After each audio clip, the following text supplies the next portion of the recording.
gimana sih kakak kayak prioritasin dari yang harusnya dikerjain atau mungkin yang terakhir? Apalagi kalau dari cerita kakak kayaknya banyak banget tuh kegiatannya. Mungkin banyak ya, kalau misalnya kalian lihat di internet atau segala macam itu pasti ada cara-cara buat to-do list, memetakan waktu antara yang penting atau yang nggak penting itu. Tapi aku sendiri nggak pakai cara itu, aku pakai caraku sendiri. Nah, sebisa mungkin kalau dari aku ya pengennya nambah terus kan tiap tahun, tiap semester gitu. Jadi kalau bisa ya mertahanin, kalau enggak ya naikin gitu. Cuma kalau misalnya buat strugglingnya atau gimana pastinya ada kesulitan-kesulitan karena kan setiap semester pembelajarannya makin susah, terus apa yang dipelajari itu makin deep gitu kan. Jadi ya sebisa mungkin cari relasi buat tanya-tanya soal-soal ujian atau materi pembelajaran dari cutting gitu.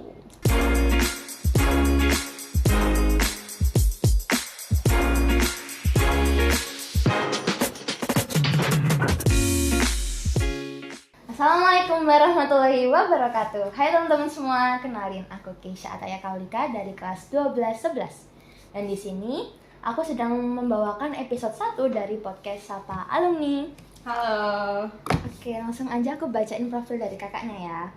Di sini aku dengan Kak Marsha Vina Firza Utami. Oke. Kak Marsha ini kisahnya sangat relevan dan inspiratif loh teman-teman. Meskipun dia di SMA tidak aktif mengikuti organisasi maupun ekstra apapun, ia berhasil meraih peringkat eligible 3 besar satu angkatan saat kelulusan ya kak ya? Betul.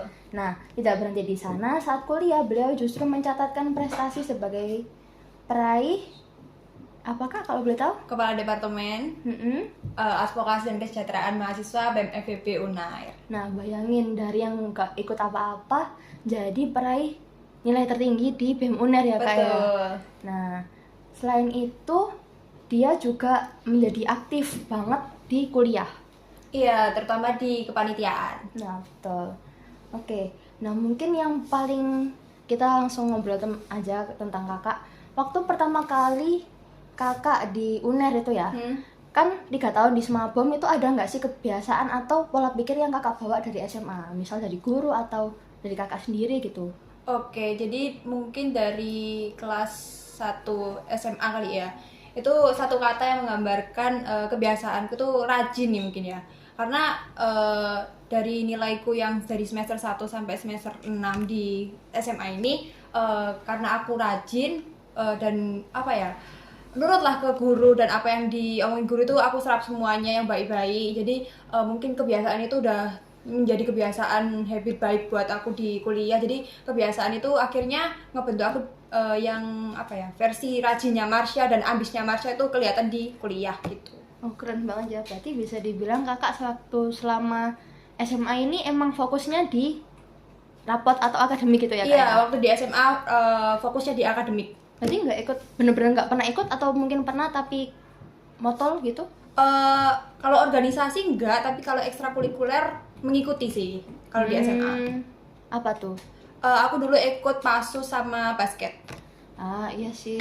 Terus ini kalau gitu kan berarti selama 3 tahun di SMA ini juga pastinya ada suatu momen tertentu yang bikin kakak tuh wah SMA udah mau selesai nih, atau mungkin satu titik di mana kakak tuh mengalami jatuh di SMA. Dan bagaimana sih kakak itu dalam menghadapi situasi tersebut? Apakah ada kejadian lain yang akhirnya bikin kakak bangkit lagi atau mungkin yang lain gitu? Oh, mungkin waktu kegiatan paralel ya, mungkin waktu pengumuman paralel itu kan sempat jatuh ya, yang awalnya di paralel 2 tiba-tiba jatuh di paralel 3 ataupun di bawahnya lagi itu pernah. Jadi waktu itu sempat ngedown, sempat nangis juga, bingung kan mau gimana, soalnya ngerasa belajarnya udah di push, udah berhari-hari malam ketemu siang dan segala macam, tapi ternyata nilainya gak memuaskan. Itu kan apa ya, rasanya sakit kan. Ya jadi waktu itu sempat ngedown, tapi kayak ya udah berlalu aja, coba dibenahi dulu apa cara belajarnya salah atau gimana. Terus juga aku ikut les-les gitu kan, jadi kebantu di les-les itu, akhirnya nilainya tingkat terus tiap semester gitu, meskipun pernah ngedown gitu. Oh, tapi kalau selain les gitu ada nggak sih upaya dari kakak sendiri gitu di rumah atau mungkin di sekolah yang aktif Ini sih lebih tepatnya aktif waktu di kelasnya. Jadi waktu guru ngejelasin atau ngasih pertanyaan gitu, aku aktif ngejawab gitu. Akhirnya kan ada poin tambahan gitu kan dari guru gitu.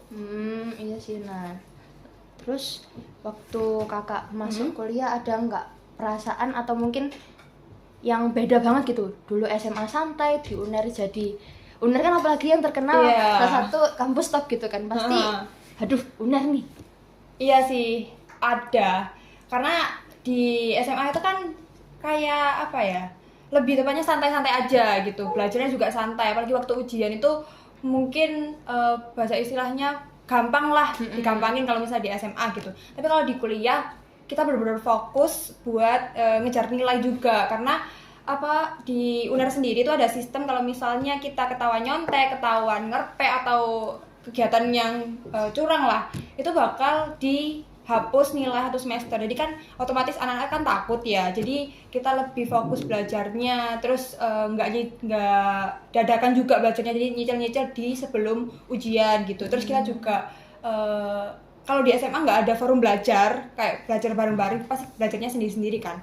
Nah, tapi kalau di kuliah itu aku nemuin kelompok belajar sendiri gitu. Jadi tiap mau ujian belajarnya juga sama anak-anak yang sekiranya cocok sama kita gitu. Jadi kebantu banget waktu ujian gitu. Berarti waktu awal masuk UNER gitu tertekan ya kak ya?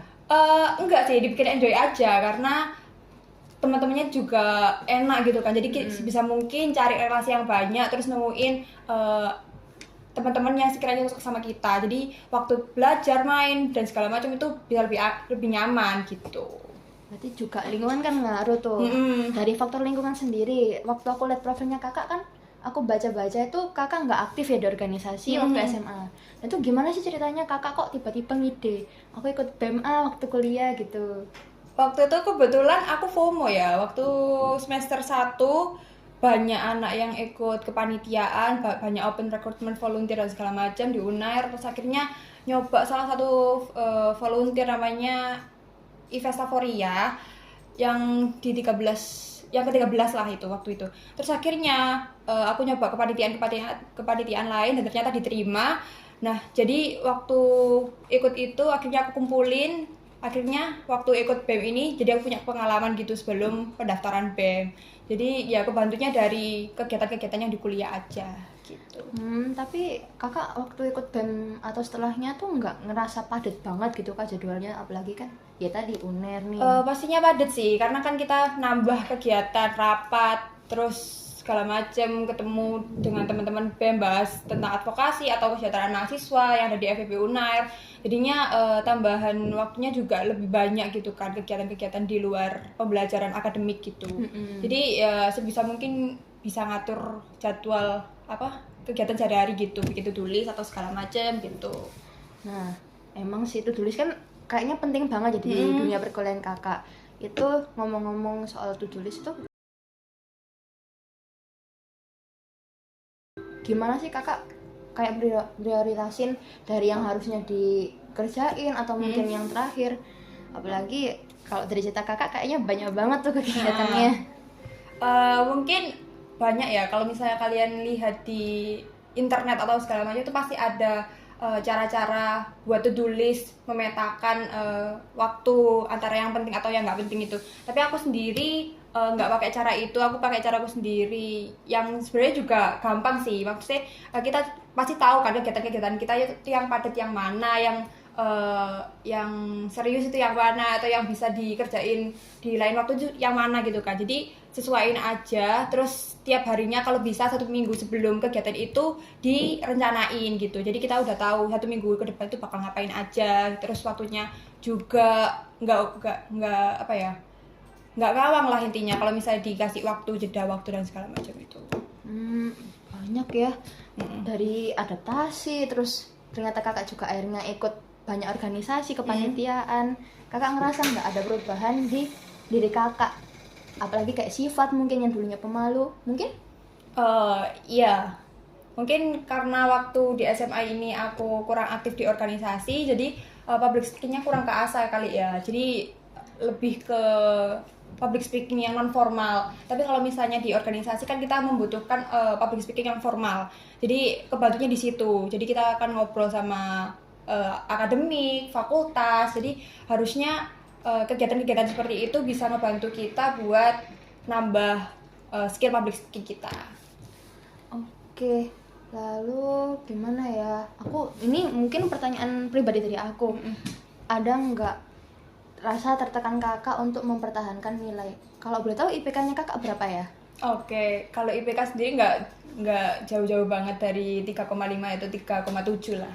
Itu tinggi nggak sih kak buat UNER? Ya setengah lah. Nah, kalau buat sosum.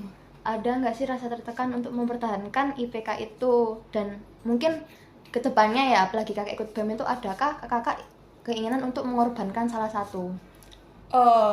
Jadi mungkin karena di BEM-ku sendiri itu ada sistem yang harus mempertahankan IPK atau harus bisa naikin IPK. Jadi waktu kita daftar BEM, terutama di kepala departemen, itu ada kualifikasi yang namanya harus bisa merekap nilai lah antara yang sebelumnya nggak ikut kepala departemen jadi ikut kepala departemen, apakah nilainya itu makin bagus apa makin buruk gitu. Jadi ada penilaiannya sendiri. Nah sebisa mungkin kalau dari aku ya pengennya nambah terus kan tiap tahun, tiap semester gitu. Jadi kalau bisa ya mertahanin, kalau enggak ya naikin gitu. Cuma kalau misalnya buat strugglingnya atau gimana pastinya ada kesulitan-kesulitan karena kan setiap semester pembelajarannya makin susah, terus apa yang dipelajari itu makin deep gitu kan. Jadi ya sebisa mungkin cari relasi buat tanya-tanya soal-soal ujian atau materi pembelajaran dari cutting gitu. Berarti dari cutting sendiri juga ikut bantu kayak ini loh aku ada materi gitu. Ya kalau misalnya kita tanya sih, kalau misalnya kita nggak tanya ya cutting nggak ngasih tahu gitu sih. Barangkali kan, siapa tahu cutting aku ini ada. Nah enaknya BEM itu kalau kita punya relasi sama cuttingnya dan cuttingnya juga welcome sama kita juga bisa tanya-tanya tentang pembelajaran yang ada di prodi-prodi kita masing-masing gitu, sesuai prodinya cutting itu tadi. Jadi kebantulah dari situ, kayak soal-soal atau materi-materi itu dapet gitu. Oh iya, ini kan aku habis ini mau kuliah juga nih, kan kelas 12. Itu ada nggak sih kak saran atau mungkin 1-2 patah kata untuk kami yang ingin UNER atau pengen kuliah gitu lah. Kamu sebenarnya mau kuliah di mana? Kalau aku sendiri jurusannya aku maunya teknik informatika, tapi memang PTA-nya sendiri aku nggak berani yang nge-spill banget sih kak. Takut bener-bener nabrak gitu kan. Iya, paham. Mungkin dari aku sendiri buat adik-adik pertahanin nilai lah. Kalau bisa dari semester 1 udah tahu nih mau gimana. Jadi bisa memetakan waktu di semester 6-nya di kelas 3-nya itu udah tahu mau jurusan apa, kuliahnya di mana. Jadi kalian nggak bingung dan kalian nggak takut ditabrak-tabrak sama teman-teman kalian karena kalian udah istilahnya pede lah dengan nilai kalian karena usaha kalian itu juga pasti terbayarkan gitu. Oke, keren banget ya kak perjuangan kakak dari yang memang nggak aktif apa-apa, terus akhirnya masuk UNER apalagi dan ikut BEM dapat nilai tertinggi di seleksinya ya kak? Seleksinya yang di departemenku. Nah itu, lalu ini sih kayak apa? Mungkin saran lagi nih, nggak apa-apa kah? Saran mungkin buat adik-adik yang sebelumnya nggak ikut apa-apa ya terutama, lalu ingin mencoba untuk ikut organisasi apalagi di kuliah nanti gitu. Saran dari aku jangan takut mencoba pastinya, karena aku dulu juga nggak pede sebenarnya, cuma karena aku berani mencoba dan ada niat buat nyoba, jadinya mungkin kelihatan lah waktu interview gerak-gerikmu kayak gimana, niatmu kayak gimana, pasti kelihatan sama interviewernya. Jadi ya sebisa mungkin niatnya dikuatin kalau misalnya mau ikut organisasi atau kepanitiaan gitu, karena mertahaninnya nggak gampang ya. Iya. Nah oke teman-teman, itu aja dari episode pertama di podcast Sapa Alumni. Saya Keisha Ataya Kaulika. See you on the next episode. Bye bye.